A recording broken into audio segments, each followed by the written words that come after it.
लगातार चल रहा है कि कानून देश में कड़े बनाए जा रहे हैं, लेकिन भीड़ अनियंत्रित होकर के जिस तरह से लोगों को मारने का काम कर रही है, जिसे मॉब लिंचिंग कहते हैं। उत्तर प्रदेश के अंदर, अलीगढ़ के अंदर इस प्रकार के भीड़ तंत्र ने एक व्यक्ति की हत्या की।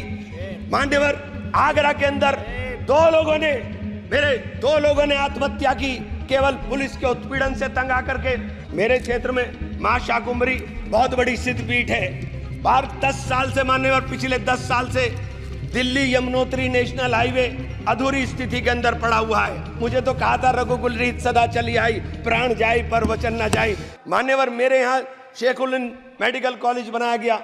10 साल हो गए उस मेडिकल कॉलेज को, लेकिन आज तक उस मेडिकल कॉलेज की भवन हस्तांतरित नहीं हुआ, और जब भवन हस्तांतरित नहीं हुआ तो अनुरक्षण का पैसा नहीं मिला। मान्यवर, 10 साल तक जिसके ऊपर मेंटेनेंस ना हो, उस भवन को बताइए उसकी स्थिति क्या हो गई हो।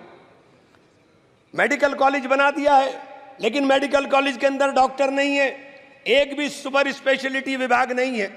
आप कह रहे हैं मेडिकल कॉलेज है, कोई सुपर स्पेशलिटी नहीं है, और जब सुपर स्पेशलिटी नहीं है तो फिर मरीजों को बाहर जाना पड़ेगा। मान्यवर, बड़ा चारों तरफ से घिरा हुआ, 3-3, 4-4 प्रदेश से घिरा हुआ क्षेत्र है मेरा। जब मेरे जैसे क्षेत्र जो समृद्ध क्षेत्रों के अंदर भी लगता है, वहां पर उस मेडिकल कॉलेज का, सरकारी मेडिकल राजकीय मेडिकल कॉलेज का ये हाल है, तो देश के अंदर क्या होगा। मान्यवर, इस तरफ ध्यान देने की जरूरत है।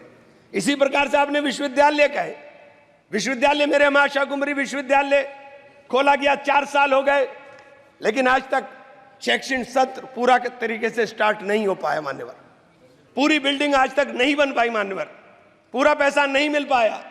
आपके केंद्रीय विश्वविद्यालयों में जिस प्रकार के 45 केंद्रीय विश्वविद्यालयों में 30% से अधिक शिक्षण पद खाली पड़े हुए हैं। मान्यवर, 30% से अधिक। एएमयू एक बहुत बड़ा शिक्षण संस्थान है, जहां शिक्षकों का अभाव है, उसका फंड लगातार काटा जा रहा है। किशनगंज के अंदर उसकी जो ब्रांच थी, वो ब्रांच ऑलमोस्ट बंद होने के कगार पर आ गई। मान्यवर, इन संस्थाओं से गरीबों के बच्चे पढ़कर निकल रहे हैं। मैं आपके ध्यान इस तरफ जरूर दिलाना चाहूंगा कि जब नीट की परीक्षाएं कैंसिल हो जाएं, जिस प्रकार से बार बार पर्चे लीक हो जाएं, तो सरकार को इन चीजों के ऊपर ध्यान देने की जरूरत है।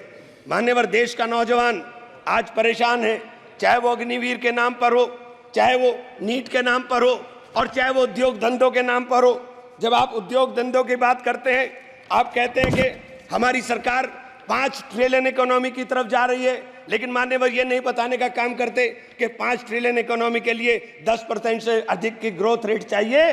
आपकी ग्रोथ रेट क्या है साथ मान्यवर, जब मैं आपका ध्यान इस रोजगार के गंभीर विषय की तरफ रखूंगा, राष्ट्रीय सांख्यिकी मंत्रालय एनएसओ द्वारा असंगठित क्षेत्र में उद्यमों के सालाना सर्वे में जो चौंकाने वाला तथ्य है, वो ये है मान्यवर के जुलाई 2015 से सितंबर 2023 के बीच भारत में लगभग 18 लाख फैक्ट्रियां बंद हुई हैं, जिसमें 54 लाख से अधिक लोगों की नौकरियां चली गईं। विनिर्माण क्षेत्र में असंगठित व्यक्तियों की संख्या 157 लाख से घटकर 178.2 रह गई, जो 9.3% गिरावट है। मान्यवर, ये छोटी छोटी जो फैक्ट्री हैं, ये असंगठित क्षेत्र के उद्यम थे। इन असंगठित क्षेत्र के अंदर कुल 10 करोड़ 96 लाख लोग काम कर रहे हैं। मान्यवर, ये सरकार के आंकड़े हैं। मैं इसलिए ये बात कहना चाहता हूं कि जब आप 5 ट्रिलियन की बात करते हो, तो आपका निर्यात और आयात आपको देखना पड़ेगा कि आपके आयात के ऊपर निर्भरता कितनी हो गई है। निर्यात लगातार आपके देश के अंदर घट रहा है। मान्यवर, मेरे यहाँ काष्ठ कला उद्योग है, पूरे विश्व के अंदर सहारनपुर का फर्नीचर जाना जाता है। हमारे यहाँ 1500 करोड़ का कारोबार होता था, लेकिन 1500 करोड़ का कारोबार घट करके 800 करोड़ पर आ गया। मान्यवर, जब 800 करोड़ पर मेरे अकेले एक डिस्ट्रिक्ट के अंदर कारोबार आ रहा है, मान्यवर 650 जिले हैं इस देश के अंदर, 650 से जिलों से अंदर क्या स्थिति होगी। मेरे यहाँ दूसरा काम हौजरी का चल रहा था। हौजरी का भी पूरा का पूरा देश के अंदर हमारी यहाँ से सप्लाई होती है, लेकिन हौजरी के उद्योग के लिए हमारे यहाँ किसी प्रकार का कोई नहीं। अगर टेक्सटाइल पार्क, मान्यवर, मेरी मेडन स्पीच है और आपसे अनुरोध है कि मुझे कम से कम 5 मिनट दे दे, कम से कम। मान्यवर, टेक्सटाइल और गारमेंट पार्क हमारे यहाँ अगर बनाए जाएंगे तो इनमें 2.5 लाख लोग रोजगार के अंदर लगे हैं। इन लोगों को रोजगार मिलने का काम होगा। अगर इनको रोजगार मिलेगा मान्यवर, तो मैं ये कहना चाहता हूं, आप जो 5 ट्रिलियन का लक्ष्य लेकर चले हैं, जब तक नौजवान को रोजगार नहीं मिलेगा, जब तक आप उस लक्ष्य को प्राप्त नहीं कर सकते।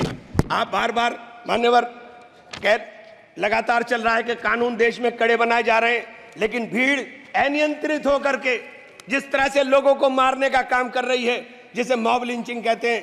मेरे जनपद में, मेरे मंडल में 3 लोगों को छत्तीसगढ़ के अंदर मारा गया मान्यवर। उत्तर प्रदेश के अंदर, अलीगढ़ के अंदर इस प्रकार के भीड़ तंत्र ने एक व्यक्ति की हत्या की मान्यवर। आगरा के अंदर 2 लोगों ने आत्महत्या की केवल पुलिस के उत्पीड़न से तंग आकर के मान्यवर। फिरोजाबाद के अंदर एक कैदी मारा गया, जो पुलिस सही सलामत उठा करके ले गई। जो ये हालात देश के अंदर बन रहे हैं, आप कानून सख्त करने की बात कर रहे हैं मान्यवर। ये कानून सख्त करने से केवल काम नहीं चलेगा, उसके ऊपर अमल करने से काम चलेगा मान्यवर। अमल होना चाहिए। Please conclude please. 2 मिनट मान्यवर, बस 2 मिनट में कर दूं। अगर आप, मैं आपसे मान्यवर जरूर एक बात जरूर कहना चाहूंगा। मेरे क्षेत्र में मां शाकुंभरी बहुत बड़ी सिद्धपीठ है। बाहर 10 साल से मान्यवर, पिछले 10 साल से दिल्ली यमुनोत्री नेशनल हाईवे अधूरी स्थिति के अंदर पड़ा हुआ है। बार बार बड़ा शोर मचाया जाता है कि सब पूरा हो रहा है, लेकिन आज तक नहीं हुआ। उस सिद्धपीठ के जाने का रास्ता मान्यवर उस हाईवे से जाता है। अगर मान्यवर इसी योजना के अंदर उसको शामिल कर लिया जाए कि हमारी सिद्धपीठ के ऊपर जाने वाले श्रद्धालुओं को रास्ता सही मिल जाए, तो मान्यवर लाखों लोग उधर जाने का काम करते हैं। मेरे शहर के अंदर, सहारनपुर शहर के अंदर मान्यवर एक एलिवेटेड हाईवे की आवश्यकता सबसे ज्यादा थी। मैंने आपके माध्यम से अनुरोध करना चाहता हूं कि हम लोग जीत कर आए हैं, लोगों ने बड़ी उम्मीदों के साथ जीता है। और मुझे तो कहा था रघुकुल रीत सदा चली आई, प्राण जाई पर वचन न जाई। जिन लोगों ने मुझसे वचन लेकर के जीत का वादा किया था मान्यवर, मेरी भी जिम्मेदारी है। मैं आपसे हाथ जोड़कर विनती करता हूं मान्यवर, सरकार को कहें कि हमारे धन्यवाद मान्यवर, आप लोग धन्यवाद। सर जी, श्री जगदम्बिका पाल।